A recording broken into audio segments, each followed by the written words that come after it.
All right, let's set the scene. The date is January 30th, 1991. High above the Iraqi desert, two fighter jets are tearing across the sky. They're MiG-25 Foxbats, some of the last flyable jets left in Iraq's shattered air force. And their pilots? They know exactly what they're flying into. A showdown with the most advanced fighter jet ever built, the F-15 Eagle. But what happens next? Well, it's something that just isn't supposed to be possible. I mean, you've got this Soviet relic, right? A design straight out of the 60s. And it's about to go toe-to-toe with the undisputed king of the skies. So you gotta ask, right? How on earth can a plane that's basically a museum piece even think about challenging, let alone surviving against, a top-of-the-line, state-of-the-art dogfighter? And let's be real clear about this matchup. In one corner, you have the F-15 Eagle. It's the absolute pinnacle of air superiority. And in the other corner, the MiG-25 Foxbat. We're talking about a flying relic, a plane that's 2 decades old, totally outclassed in pretty much every way. On paper, this isn't a fight, it's a slaughter. So to really get how we ended up with this impossible showdown, we've got to rewind the clock just a little bit.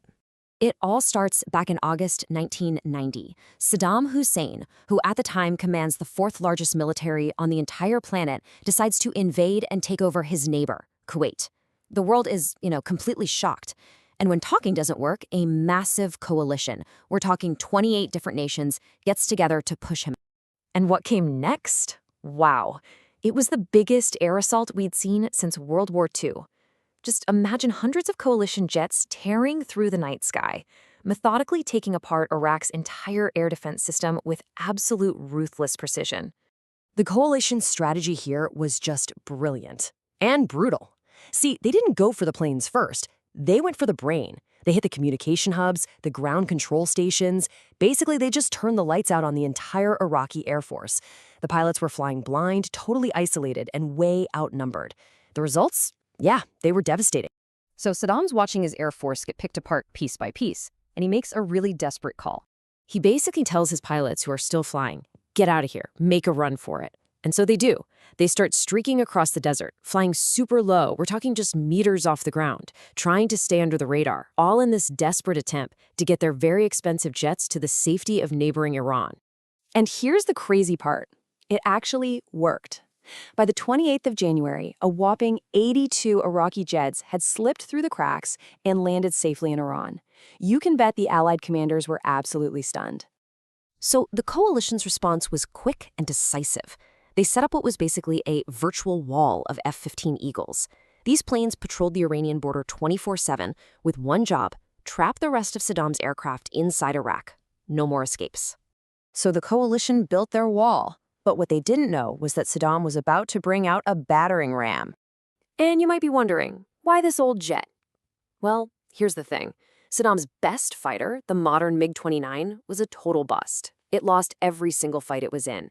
But the old MiG-25, that was a different story. This thing had a string of shocking successes. It actually shot down an American F-18 on the first night of the war. And get this, in another dogfight, 2 of them managed to dodge 10 missiles fired by 4 F-15s and just flew away. Saddam was definitely paying attention to that. But again, on paper, this was a joke. The F-15 is super agile, and it has this advanced look-down radar. That means it can spot planes flying low to the ground, no problem. The MiG-25, on the other hand, was this heavy, clumsy beast, and its radar was so old school it was basically blind to anything flying below it. But the MiG had a secret weapon. What it lacked in brains, it made up for in pure, raw muscle. The Foxbat was, and this is wild, the fastest combat aircraft ever built. We're talking speeds over Mach 2.8. That's faster than even the F-15.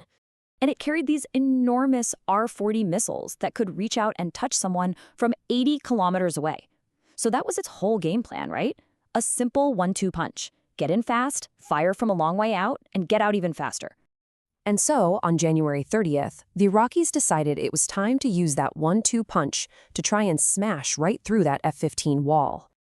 And they didn't just go in guns blazing. They had a really clever plan. Step 1. Wait for an F-15 patrol to split up for refueling. That's when they're most vulnerable. Step 2. Send in 2 MiG-25s from totally opposite directions, like a pincer. The whole idea was to bait the F-15s into chasing one of the MiGs. And while they were distracted, bam, the second MiG would use its insane speed to hit them on their exposed side. Okay, so the plan doesn't go exactly right, but two MiGs do manage to find two F-15s, and they go at it head-on.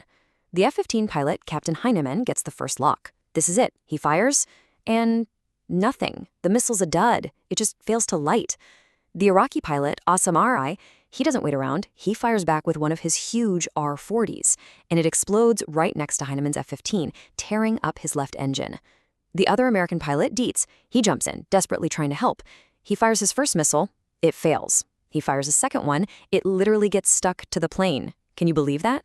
His third missile, you guessed it, another dud. For the American pilots, this is an absolute nightmare unfolding in real time. So, with their missiles just not working and one of their jets now damaged, the Eagle pilots have seen enough. Dietz makes the call, we're bugging out.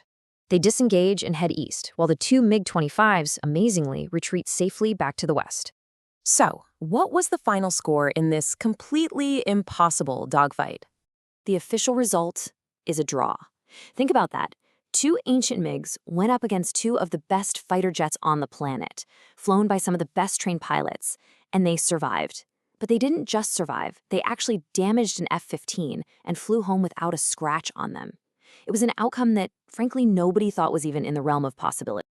Now let's be clear, this one dogfight didn't change who won the war, of course not.